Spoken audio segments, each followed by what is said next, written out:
और आइए अब रुक कर रहे हैं अगली खबर की ओर। नाबालिग बच्चों से यौन शोषण के आरोपों से घिरे स्वामी अविमुक्तेश्वरानंद की मुश्किलें बढ़ती नजर आ रही हैं। पुलिस ने पीड़ित नाबालिग बच्चों का मेडिकल कराया है, जिसमें कुकर्म की पुष्टि हुई है। शिकायतकर्ता आशुतोष ब्रह्मचारी ने भी मेडिकल रिपोर्ट में बच्चों के साथ कुकर्म की पुष्टि होने की बात कही है। इस बीच स्वामी अविमुक्तेश्वरानंद ने गिरफ्तारी से बचने के लिए इलाहाबाद हाईकोर्ट में अग्रिम जमानत की याचिका दाखिल की है। जस्टिस जितेंद्र कुमार सिन्हा की सिंगल बेंच में शुक्रवार को इस याचिका पर सुनवाई होगी। पुलिस की ओर से अदालत में मेडिकल रिपोर्ट भी पेश की जाएगी। रिपोर्ट के आधार पर हाईकोर्ट से राहत न मिलने की स्थिति में पुलिस उन्हें कभी भी गिरफ्तार कर सकती है।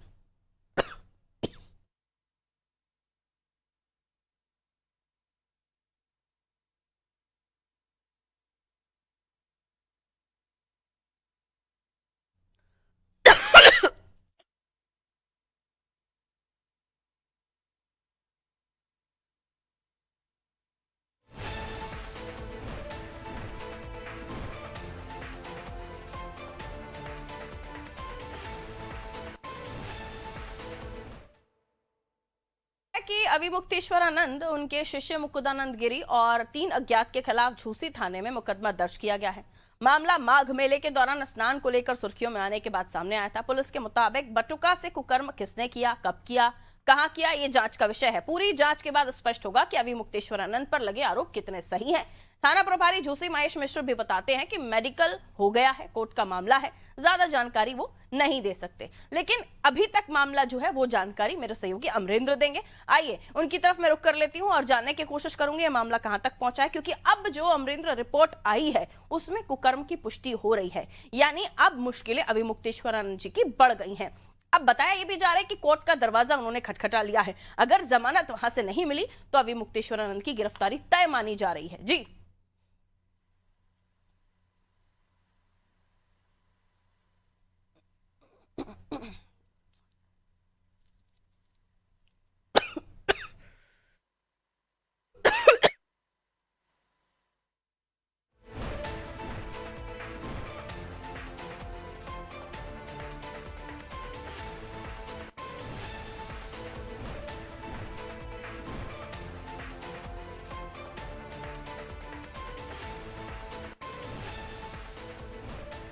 अमरेंद्र, अनम्यूट कर लीजिए, आपका डिवाइस म्यूट है।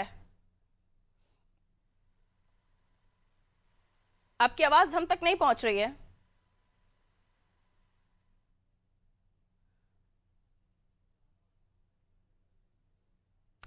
ठीक है, लगता है उनकी तक हमारी आवाज नहीं पहुंच रही है। हम दोबारा उनसे संपर्क करने की कोशिश करते हैं।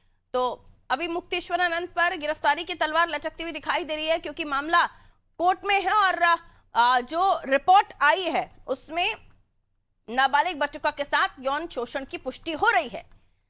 और इसी को देखते हुए अभी मुक्तेश्वरानंद ने याचिका दाखिल की है जमानत के लिए। अमरेंद्र, आवाज मिल रही है आपको मेरी? हाँ, आपकी आवाज मिल रही है। जी, आपको मेरी आवाज मिल रही है? आप अपनी बात कहिए। जी जी देखिए पारुल, जहां तक मामला है अभी मुक्तेश्वरानंद का मार्च मेले से जुड़ा हुआ विवाद, गंगा स्नान से लेकर जुड़ा विवाद अलग है और झूसी थाने में जो उन पर मुकदमा है अलग। लोग अपनी बातचीत में दोनों मामलों को जोड़ कर देखते हैं, जबकि एक मामला उनके ऊपर आशुतोष ब्रह्मचारी द्वारा मुकदमा लिखवाए जाने का है और दूसरा मामला माघ मेले में गंगा को लेकर के उनकी प्रशासन के साथ हुई भिड़ंत का है। दोनों मामलों को अगर हम अलग अलग दृष्टिकोण से देखेंगे तब ये बात समझ में आएगी कि आशुतोष ब्रह्मचारी के मामले का अभी मुक्तेश्वरानंद के गंगा स्नान न कर पाने के विवाद से कोई संबंध नहीं।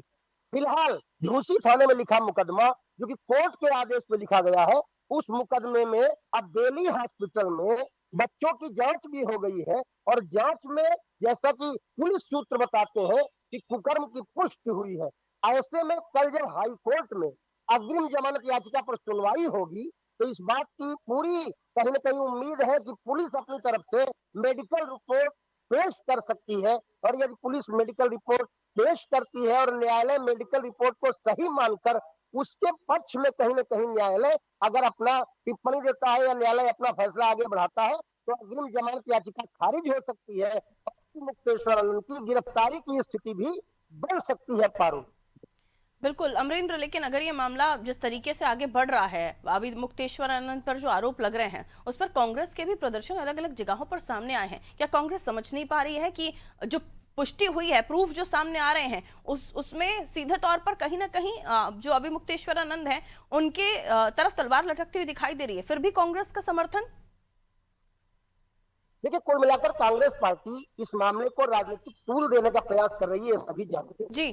कांग्रेस पार्टी के ऊपर स्वामी जैनेन्द्र सरस्वती पार्टी काम कोटि के शंकराचार्य थे।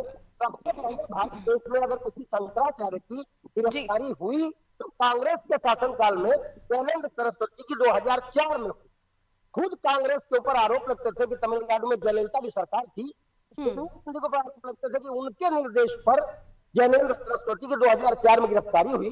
तो सबसे पहले शंकराचार्य को गिरफ्तार करने का आरोप जिस कांग्रेस पार्टी पर लगता है, आज वही कांग्रेस पार्टी उत्तर प्रदेश में शंकराचार्य के अपमान को लेकर परेशान है। और वो भी अपमान उसे लगता है कि कोर्ट में हो रहा है।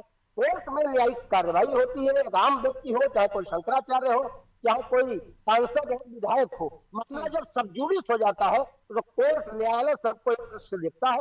कहीं न कहीं न्यायालय के निर्देश पर ही मुकदमा दर्ज हुआ है और न्यायालय के निर्देश पर ही बच्चों की जांच हुई है और मेडिकल रिपोर्ट जो पेश होगी न्यायालय में, आगे का निर्णय भी न्यायालय उसी के आधार पर करेगा। जब कार्रवाई न्यायालय के निर्देश पर होती है तो किसी पर ऐसे में कांग्रेस को अपने जो समर्थन है अभी मुक्तेश्वर आनंद के लिए, उसको लेकर विचार करने की आवश्यकता है, क्योंकि चीजें परत दर परत खुलती हुई जा रही है। बहुत शुक्रिया अमरेंद्र जानकारी के लिए। तो देखिए, ये मामला बहुत ही चर्चित है क्योंकि शंकराचार्य स्वामी अविमुक्तेश्वरानंद सरस्वती, जिन पर अब कानून की तलवार लटक रही है, क्योंकि जिस बटुका के साथ कुकर्म के आरोपों में उनके ऊपर एफआईआर हुई, जो बच्चे हैं छोटे नाबालिग, उनकी रिपोर्ट में कुकर्म होने की पुष्टि हो गई है। तो अब मुश्किलें बढ़ गई हैं और इन मुश्किलों को भांपते हुए अविमुक्तेश्वरानंद ने कोर्ट का दरवाजा खटखटाया है और याचिका दाखिल की है जमानत के लिए। मिलती है तो ठीक, नहीं मिलती है तो हो सकता है जेल जाएं अविमुक्तेश्वरानंद।